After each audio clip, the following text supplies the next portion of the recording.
US President Donald Trump says his administration is set to hold direct talks with Iran and Oman on Saturday, but Iran says the discussions will be indirect. Trump made the comments during a meeting with Israeli Prime Minister Benjamin Netanyahu at the White House. Shihab Ratanzi reports from Washington, D.C. Iran, Gaza and tariffs. Those were the main items on the agenda as US President Donald Trump met with Israeli Prime Minister Benjamin Netanyahu. A press conference between the two was cancelled, but as Trump has been doing with other visiting world leaders, he met with a gaggle of reporters at the Oval Office at the White House with Netanyahu by his side. He was asked about a range of topics and made news with several of his answers. Notably, he said that direct talks between the US and Iran had already begun. The president did, however, warn that Iran would be in great danger if the talks fail. We're having direct talks with Iran, and they've started. It'll go on Saturday. We have a very big meeting, and we'll see what can happen. And I think everybody agrees that doing a deal would be preferable to doing the obvious. And the obvious is not something that I want to be involved with, or frankly, that Israel wants to be involved with if they can avoid it. So we're going to see if we can avoid it. But it's getting to be very dangerous territory. And hopefully those talks will be successful. The Israeli Prime Minister, for his part, raised no objections to the renewed diplomacy, but expressed his desire for the total dismantling of Iran's nuclear program. That's well known to be a non-starter with Iran. Benjamin Netanyahu also confirmed that the talks are underway on crafting a new ceasefire for captives deal in Gaza. Steve Witkoff, President Trump's very able representative, helped us get a deal that got 25 out. We're working now on another deal that we hope will succeed. And we're committed to getting all the hostages out. On tariffs, the US president said the administration was not looking for a pause in their implementation and threatened China with escalation. They put a 34% tariff on above what their ridiculous tariffs were already.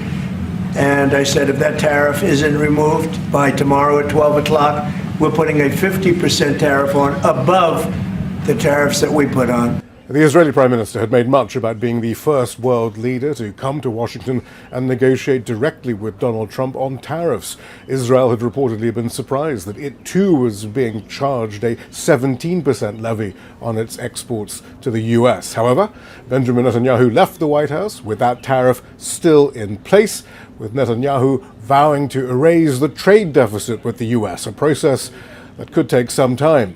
Shihab Ratanzi, Al Jazeera, the White House. But Iran's Foreign Minister Abbas Araghchi is denying any direct engagement with Washington.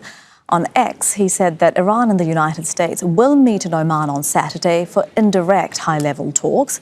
Araghchi went on to say it was as much an opportunity as it is a test, and that the ball is in America's court.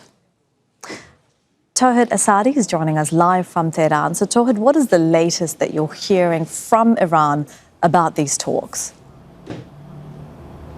As you said, a few hours after announcement by the US President Donald Trump that Iran and the United States are engaged in talks, it was the Iranian Foreign Minister Abbas Araghchi who came out with a reaction on his midnight post on X account. He said that there is a confirmation for such talks which are going to take place on Saturday in Oman. It is obviously one critically important step forward in mending the already deteriorated ties between Iran and the United States. And that happens actually under the context of other positive indications, including the exchange of letters between the two countries.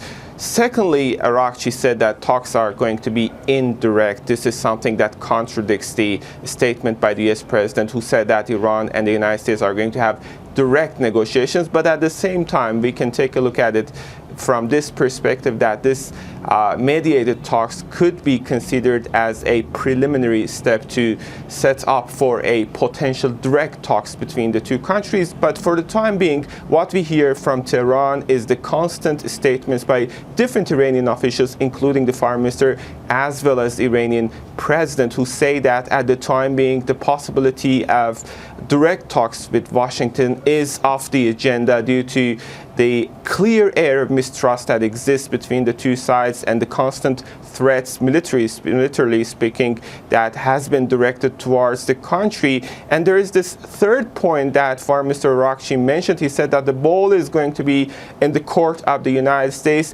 That could be a reference to Iran's demand from negotiations. Iran is looking for tangible output out of these negotiations. It's looking for lifting of sanctions, and this is the very clear demand that we hear. But still, we have this latest report coming from Tehran that Foreign Minister Araghchi himself is going to lead the negotiations. Of course, there are too many issues between the two countries, so we're not expecting them to be solved overnight. There's going to be too many work, and we have to wait to see what takes place on Saturday. Yeah, absolutely, especially given that the Iran nuclear deal signed under President Obama took well over a year to negotiate and, of course, involved England, Germany and France. So what are we expecting from the beginning of these talks, Tohid?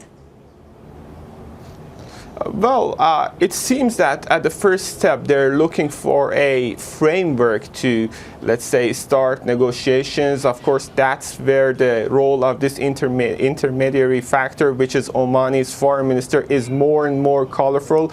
They're trying to find a ground based on which they can continue the talks. This is one point. And the last point is that Iran is putting emphasis that in this already complicated situation, the issues should be, the knots should be untangled one by one, so that the domain of talks should be limited to the nuclear issue at the current time, and then later they can discuss on further issues if the previous round or the current round of talks is successful. Tohid Asadi with the latest live in Tehran. Thank you, Tohid. Make sure to subscribe to our channel to get the latest news from Al Jazeera.